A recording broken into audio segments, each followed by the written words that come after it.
राहुल गांधी की कन्याकुमारी से कश्मीर तक निकाली गई भारत जोड़ो यात्रा के 7 सितंबर को 1 साल पूरे हो गए हैं।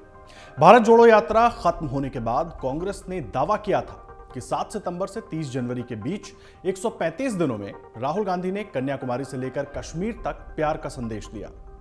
वो एक बड़े, लोकप्रिय और विश्वसनीय नेता बनकर उभरे हैं। इस यात्रा ने उन सभी मुद्दों पर देश का ध्यान खींचा जो जनता के हितों को सुरक्षित रखने के लिए जरूरी है। इसमें महंगाई, बेरोजगारी जैसे मुद्दे शामिल थे।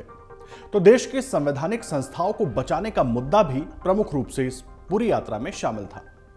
गौरतलब है कि कांग्रेस सांसद राहुल गांधी ने पिछले साल 7 सितंबर को कन्याकुमारी से यात्रा शुरू की थी।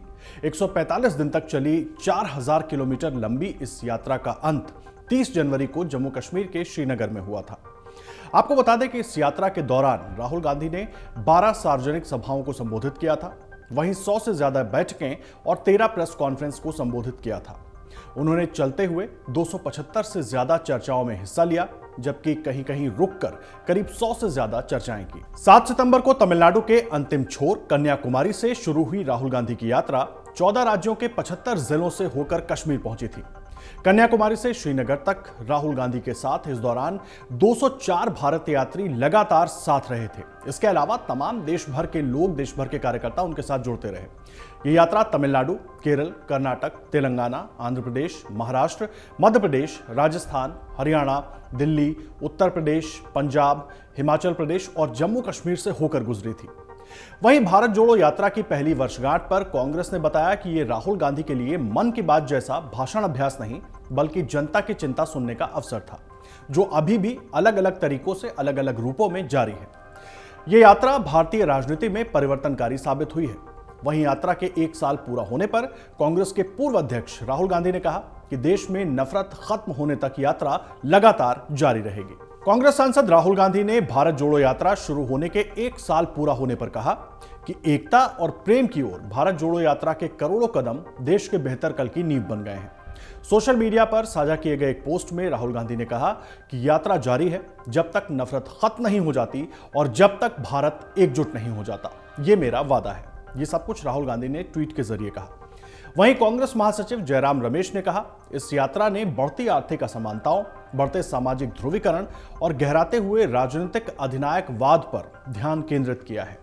जयराम रमेश ने अपने सोशल मीडिया पोस्ट पर लिखा कि आज राहुल गांधी के नेतृत्व में कन्याकुमारी से लेकर कश्मीर तक ऐतिहासिक भारत जोड़ो यात्रा के शुभारंभ की पहली वर्षगांठ है।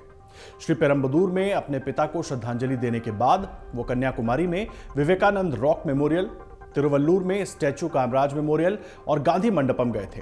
उसके बाद वो गांधी मंडपम से चले और कन्याकुमारी में हिंद महासागर के किनारे एक विशाल जनसभा को संबोधित किया। अगली सुबह के शुरुआती घंटों में यात्रा शुरू हुई। जयराम रमेश ने अपने पोस्ट में आगे लिखा, भारत जोड़ो यात्रा भारतीय राजनीति में एक बेहद परिवर्तनकारी घटना थी।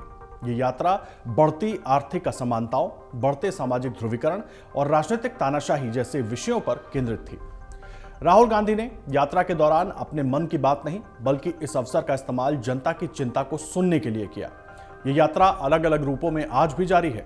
ये देश भर में छात्रों, ट्रक ड्राइवर्स, किसानों और कृषि श्रमिकों, मैकेनिकों, सब्जी व्यापारियों, एमएसएमई के साथ राहुल गांधी की मुलाकातों और मणिपुर में उनकी उपस्थिति के साथ साथ लद्दाख की उनकी सप्ताह भर की विस्तारित यात्रा से बिल्कुल पूरी तरीके से स्पष्ट है।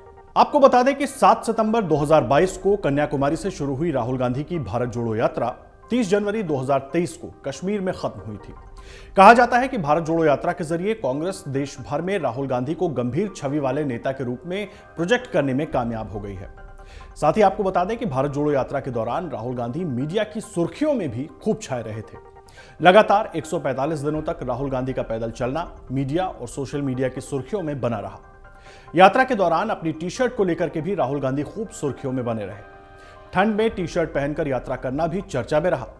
जब दिल्ली की भरी सर्दी में उनके टी शर्ट में घूमने की चर्चा होने लगी तो ऐसे समझाने लगे जैसे ठंड सिर्फ उसे ही लगती है जो डरता है। वहीं अब तो कांग्रेस का नारा भी बना हुआ है, डरो मत। बर्फबारी के बीच श्रीनगर के शेर कश्मीर स्टेडियम में राहुल गांधी ने करीब 40 मिनट का एक इमोशनल स्पीच दिया।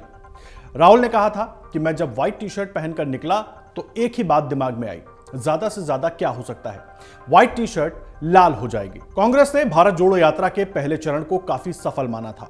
ऐसा इसलिए कहा जा रहा है कि कर्नाटक में भारत जोड़ो यात्रा जिन इलाकों से निकली, वहां कांग्रेस ने हाल ही में हुए विधानसभा चुनाव में जीत हासिल की थी।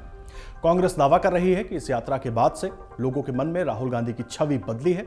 राहुल ने अपनी यात्रा से कार्यकर्ताओं में एक नया जोश भरा था। राजनीतिक विश्लेषकों का मानना है कि आगामी विधानसभा चुनावों और 2024 के लोकसभा चुनाव से पहले राहुल अपनी यात्रा से मोदी सरकार का घेराव कर भाजपा के खिलाफ माहौल बनाने का प्रयास करेंगे। राजनीतिक जानकारों का कहना है कि कांग्रेस के भी कई नेताओं ने राहुल गांधी के नेतृत्व पर सवाल उठाए और कई पार्टी छोड़ करके भी चले गए। लेकिन अब जबकि भारत जोड़ो यात्रा की कामयाबी सबके सामने है, तब राहुल गांधी की छवि खुद ब खुद एक परिपक्व और मेहनती राजनेता के रूप में निखर कर सामने आ गई है। भले ही अखिलेश यादव, मायावती, अरविंद केजरीवाल, ममता बनर्जी और चंद्रशेखर राव जैसे विपक्षी दिग्गज यात्रा के साथ नहीं आए, लेकिन यात्रा का खुलकर विरोध या आलोचना करने का जोखिम उन्होंने भी मोल नहीं लिया। ये यात्रा की कामयाबी का ही असर था कि एक दिन पहले कांग्रेस और भाजपा को एक बताने वाले अखिलेश यादव और मायावती ने भी राहुल गांधी की भारत जोड़ो यात्रा को समर्थन देते हुए शुभकामना संदेश दिया। यात्रा के उद्देश्य और मुद्दे ने ही अयोध्या के संतों और विहिप नेता और श्री राम जन्मभूमि न्यास के सचिव चंपत राय को भी राहुल गांधी और भारत जोड़ो यात्रा की प्रशंसा करने और शुभकामनाएं देने को बाध्य कर दिया था। कई जानकारों का मानना है कि भारत जोड़ो यात्रा ने राहुल गांधी और कांग्रेस की छवि को बदलने में काफी अहम भूमिका निभाई है। भारत जोड़ो यात्रा के बाद से राहुल गांधी की छवि एक परिपक्व नेता की बनी है, खासकर राजनीति में अनमने और पार्ट टाइम नेता के बजाय विपक्ष के लिए एक परिपक्व और गंभीर नेता की छवि गढ़ने के मामले में। कई विशेषज्ञों का मानना है कि भारत जोड़ो यात्रा ने जनता के सामने राहुल गांधी की छवि को बदल कर रख दिया है। अपनी 4000 किलोमीटर की यात्रा में राहुल गांधी अपने समर्थकों के साथ साथ विरोधियों का भी ध्यान खींचने में कामयाब रहे। राजनीतिक जानकारों के मुताबिक इससे पहले राहुल गांधी की राजनीतिक प्रतिबद्धताएं सवालों के घेरे में रहा करती थी, लेकिन भारत जोड़ो यात्रा के बाद से राजनीतिक रूप से राहुल गांधी एक गंभीर नेता के तौर पर उभरकर सामने आए हैं। राजनीतिक जानकारों का कहना है कि राहुल गांधी के साथ साथ भारत जोड़ो यात्रा को लेकर कांग्रेस नेताओं का आत्मविश्वास तो बढ़ा ही, विपक्षी खेमे के नेताओं पर भी काफी असर देखा गया। सुप्रीम कोर्ट की दखल के बाद राहुल गांधी की सदस्यता बहाल हुई, तब भी ये कुछ नई चीजें देखने को मिली। राजनीतिक जानकारों का कहना है कि राहुल गांधी के साथ साथ भारत जोड़ो यात्रा को लेकर कांग्रेस नेताओं का आत्मविश्वास तो बढ़ा ही, विपक्षी खेमे के नेताओं पर भी काफी असर देखा गया। सुप्रीम कोर्ट की दखल के बाद जब राहुल गांधी की सदस्यता बहाल हुई, तब भी ये सब कुछ नई चीजें देखने को मिली। ऐसा पहले कब हुआ था जब कांग्रेस नेताओं के अलावा विपक्ष के नेता भी राहुल गांधी का संसद पहुंचने पर स्वागत करते हों? यह तस्वीर उस वक्त देखने को मिली। साथ ही आपको बता दें कि राहुल गांधी की भारत जोड़ो यात्रा के दौरान कई हस्तियों और प्रमुख लोगों ने उनसे मुलाकात की थी। इनमें कमल हासन, पूजा भट्ट, रिया सेन, स्वरा भास्कर, रश्मि देसाई, आकांक्षा पुरी, सुशांत सिंह और अमोल पालेकर जैसी फिल्म और टीवी जगत की कई हस्तियां शामिल रहीं। इनके अलावा पूर्व सेना प्रमुख जनरल दीपक कपूर, पूर्व नौसेना प्रमुख एडमिरल एल रामदास समेत कई लेखक, पूर्व आरबीआई गवर्नर रघुराम राजन और पूर्व वित्त सचिव अरविंद मायाराम समेत कई लोग भी राहुल गांधी के साथ दिखाई दिए थे।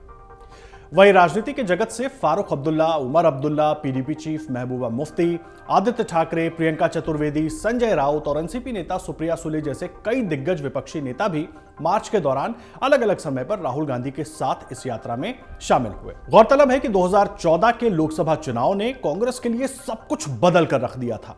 उस चुनाव में एक तरफ बीजेपी पीएम मोदी की अगुवाई में पहली बार अपने दम पर प्रचंड बहुमत के साथ सरकार बनाकर सामने आई थी, तो दूसरी तरफ कांग्रेस ने अपना सबसे खराब प्रदर्शन किया। इसके बाद से चुनाव में कांग्रेस की स्थिति और ज्यादा कमजोर होती गई। कई राज्यों में उसने अपनी सरकार गंवाई। फिर 2019 के लोकसभा चुनाव में भी पार्टी उम्मीद के मुताबिक प्रदर्शन नहीं कर पाई। अब 2024 के चुनाव सिर पर हैं, तो पार्टी संगठन को मजबूती देने तो दूसरी तरफ राहुल गांधी की ब्रांडिंग करने की तैयारी है और इसी प्रयास में पार्टी ने भारत जोड़ो यात्रा निकाली थी।